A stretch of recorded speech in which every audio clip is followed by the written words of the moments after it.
সিরিয়ার অন্তরে ইসরায়েলের হামলা। সিরিয়ার রাসায়নিক অস্ত্র কেন্দ্রগুলির ওপর হামলা চালায় ইসরায়েল। দাবি ইসরায়েলের, পররাষ্ট্রমন্ত্রীর সিরিয়ার আরও এলাকা দখলে এগোতে পারে ইসরায়েল। সিরিয়ার অন্তরে ইসরায়েলের হামলা।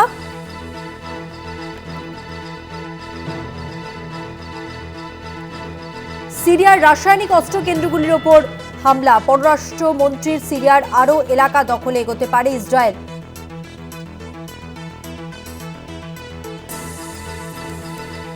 সিরিয়ার আরও এলাকা দখলে এগোতে পারে ইসরায়েল। শেষ খবর, শেষ পরিস্থিতি জানবো। আমাদের সঙ্গে টেলিফোন লাইনে রয়েছেন আমাদের পলিটিক্যাল এডিটর আশিস চট্টোপাধ্যায়। আশিস দা, কি আপডেট রয়েছে? দেখো, ইসরায়েলের সঙ্গে সংঘর্ষের উদ্বেগজনক খবর আসছে।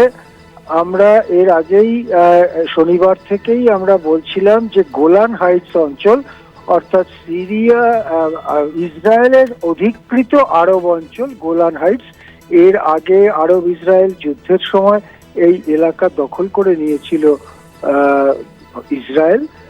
তারপরে সেখানে একটি এলাকা তৈরি হয় যেটাকে ডিমিলিটারাইজড জোন বলা হয়, অর্থাৎ কোনো দেশেরই বাহিনী থাকবে না। শান্তি রক্ষার জন্য সেখানে রাষ্ট্রপুঞ্জের শান্তি বাহিনী আছে, যে বাহিনীর মধ্যে ভারতীয়রাও রয়েছেন। সেই বাহিনীর ওপরে সিরিয়ার বিদ্রোহীদের আক্রমণের খবর মিলছিল। তারপরে আমরা খবর পাচ্ছিলাম যে গোলান হাইটস অঞ্চলে ডিমিলিটারাইজ রাখার যে চুক্তি ছিল সেই চুক্তি বাতিল হয়ে গেল বলে ইসরায়েল ঘোষণা করেছিল। বলেছিল যে আসাদের পতনের পরে সেই চুক্তির আর কোনো বাস্তবতা রইল না।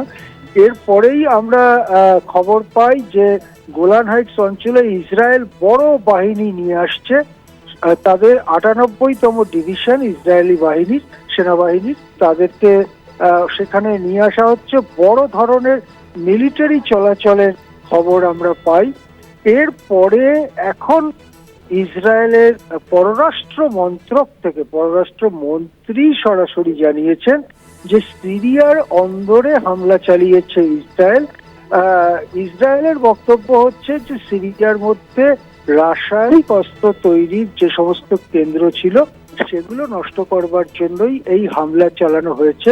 হামলার ফলে হতাহত কতটা হয়েছে, কি হয়েছে সেটা এখনো পরিষ্কার নয়, বা এই ব্যাপারে সিরিয়ার যে বিদ্রোহী বাহিনী যারা বিজয়ী হয়েছে তারা কি বলেছে সেটাও পরিষ্কার নয়।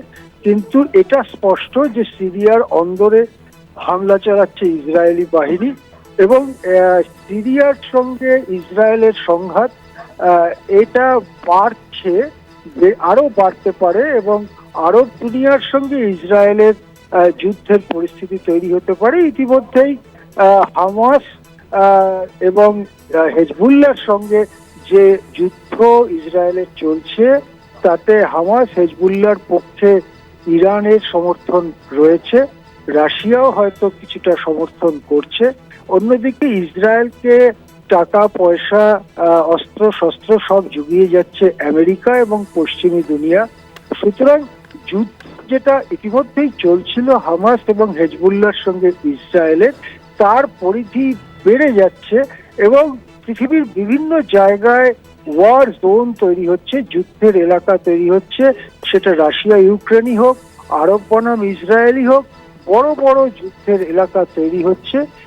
সেটা অত্যন্ত উদ্বেগের। আশিস দা, সেক্ষেত্রে যে পরিধি বাড়ছে, বিশ্ব রাজনীতিতে এর কি প্রভাব হতে পারে তাহলে? দেখো, যেভাবে পরিধি বাড়ছে তাতে সিরিয়ার সপক্ষে যদি অন্য দেশেরা চলে আসে, যেমন ধরা যাক তুর্কি যদি সিরিয়ার বিদ্রোহীদের পক্ষে দাঁড়িয়ে তাদেরকে অস্ত্র, টাকা পয়সা আরো বেশি করে সরবরাহ করতে থাকে, যদি আরব দুনিয়ার অন্যান্য দেশও সিরিয়ার পাশে দাঁড়ায়, তাহলে এটা একটা ফুল স্কেল আরব ভার্সেস ইসরায়েল ওয়ার হতে পারে, সেই সম্ভাবনা আছে।